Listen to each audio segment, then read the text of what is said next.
This program is rated PG. It contains themes and scenes which may not be suitable for very young audiences. Parental guidance is advised. Be advised that the views and opinions of the hosts and guests do not reflect those of the station.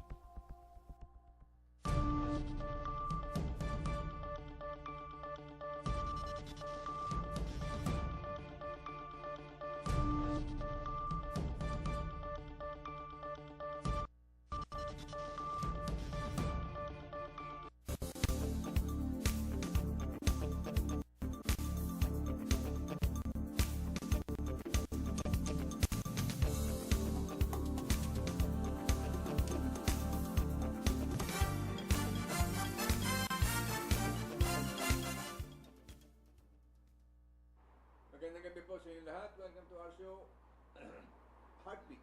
I'm your host, Ray Rosa. I will be together for the next almost 1 hour discussing a topic that I think is very, very close to the heart of all Filipinos. Sa gabi po ito, minarapat namin na anyayahan dito si Atty. Victorio Mario Dimagiba. Kala ko kababayan kong Batangas, yung pala taga Bulacan. Opo. Diba? Sa Dima lang. Welcome to our show. Siya po ay presidente ng Laban Consumer Incorporated.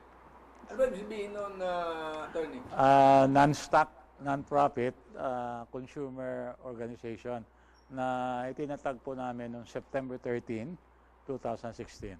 Bago lang ito. Opo, opo. And what is your main purpose dito sa organisasyon ninyo? Ang main purpose namin is to have uninformed consumers of their rights and responsibilities. Okay. And then, pangalawa, Meron sumali mga advocacy din, marami. Opo, sumali sa mga pagbalangkas ng mga policies, Oo. give our position, Oo. and then so consumers would know kung anong kanilang mga karapatan. Alam mo, madalas kasi dito talagang kailangan ang mga mamamayan natin marunong mag-isip, alam ang iba't ibang bahagi ng issue. So you can come to what might be called an informed decision. Tama po yan. Hindi lang yung basta't damdamin mong umiiral na hindi gusto ko ito, hindi ito ayaw ko, basta. Pero hindi na nagagamit ang utak para malaman ano ba ang magandang posisyon tungkol dito. Natingnan ko na ba itong mga rason dito sa kanan o sa kaliwa o sa gitna para talagang masiyasat ng maigi. Tama Kung po yan. anong nangyayari, dapat mangyari o hindi dapat mangyari. Opo, ako yung nasa DTI, nakita ko yung pagkukulang dun sa area na yan. No? So ngayon, after DTI, I and some other people decided to form this group. Doon kami, ipinagpatuloy namin. No? Ipinagpatuloy namin yung advocacy para nga magkaroon ng karapatan o enough na information ng mga consumers on certain issues. No? Importante po yan dahil alam nyo, tayo 105 million consumers By the end already. of this year. Ang dami na, no? From the time you're born, up to then, consumer ka. And so, at different stages of the life of a person, marami kang dapat daanan. So, importante nga, tama ka doon, Mr. Rosa, yung pagdawa ng desisyon, yung critical decision making, kailangan naintindihan niya eh. No? Kung bakit. Requires And then, careful analysis. kaya kami, tumutulong kami. So far, in almost a year, yan pong aming ginagawa ngayon. Okay, wonderful. Alam po ninyo, inanyayahan ko dito si Atty. Victorio Dimagiba dahilan sa mayroong issue na nandun ngayon sa ating Kongreso na isang bahagi ng tax reform bill na nagdasagay dito na maglalagay daw ng excise tax o buwis sa lahat ng produktong inasinan. Alam mo kasi that means lahat ng tao dito sa Pilipinas maapekto, all 105 million. Bakit? Lahat tayo kumakain ng inasinang produkto eh.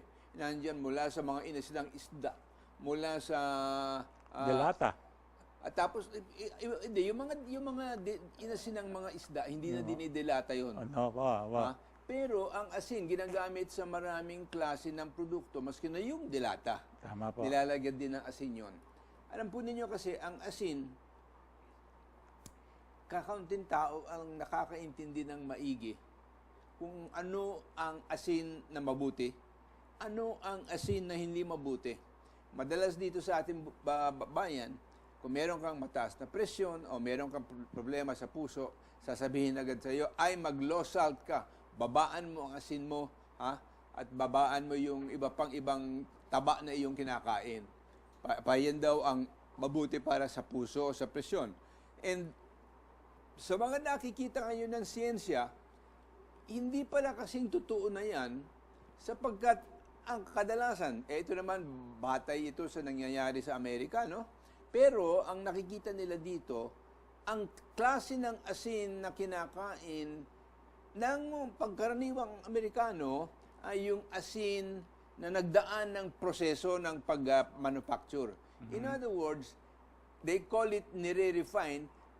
Ang ibig sabihin nun, ang natural na asin na umiiral sa dagat o sa mga bato o sa bundok, yung tinatawag nilang rock salt, may taglay na mga 15 minerals and natural elements plus maybe 60 to 80 what they call trace elements.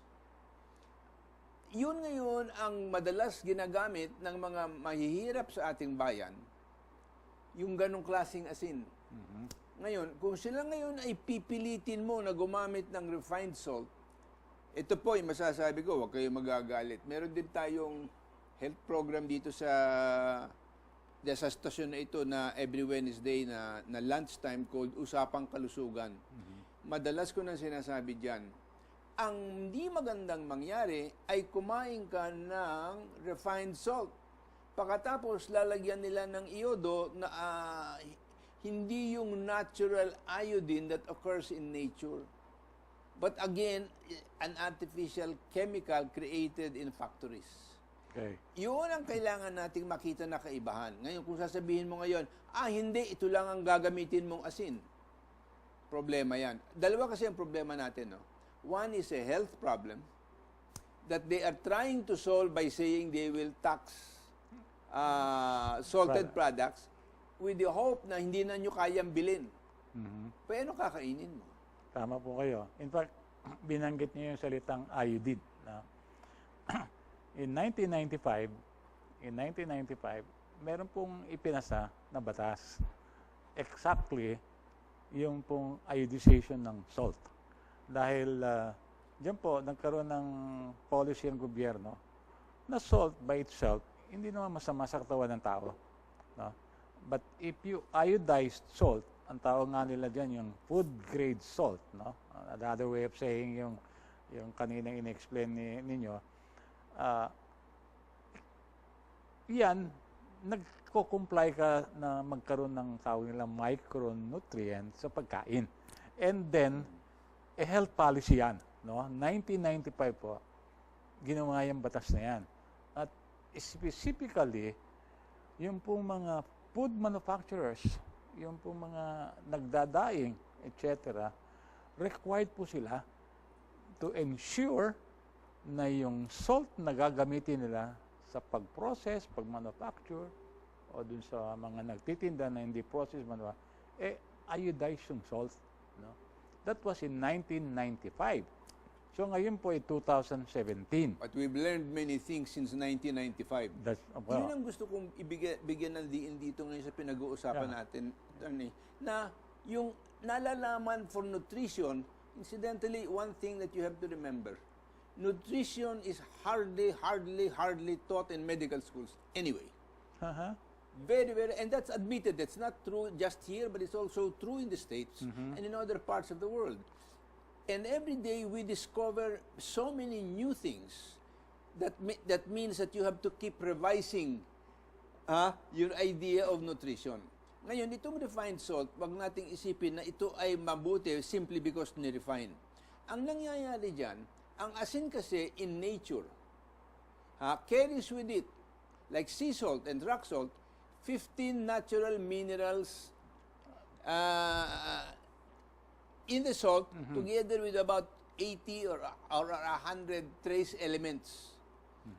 Ang healthy dyan ay yung sea salt because of the natural minerals and trace elements na siyang ginagamit ng katawan na sangkap to build up. I'll give you an example. all of those trace elements that are contained in salt, together with all of the other things that are in it, natural salt, yan ang kinukuha ng katawan at ipinapasok, ang repository niyan, yung iyong buto eh. Buto.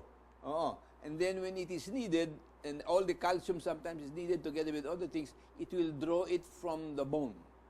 Pag naiwan yan sa dugo mo, problema ka. That means you have a problem in absorbing things into your bone. Now, the thing that we should remember is, itong akala natin na nakakahusay, sa ngayon, for example, kung meron kang taas na presyon, o meron kang may problema sa puso, meron kang arrhythmia, meron pang ganito o ganon, the old remedy na mag-low salt, low fat diet ka, itinatabi na. Hindi na ginagamit ngayon. Because ang refined salt is pure sodium chloride without any beneficial trace elements. Tapos ang iodo na ginagamit nila to add to the salt is not the same iodine that is encountered in natural salt. So it does not provide that benefit as well as natural salt formed by the sea or in the earth. In the earth. So ngayon, kung sasabihin nyo na ganun, I'm willing to debate with anybody about all of those things that are for the health. That's what we have our health program here. But the biggest thing to me about this proposed excise tax ay una-una yan, isiningit sa Kongreso. Walang anunsyo. Wala pang nagdedebate tungkol dyan.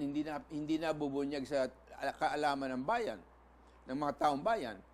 Pero ang pinakamahalaga dito sa akin, ang tatamaan ang mga mahihirap dito sa ating bansa.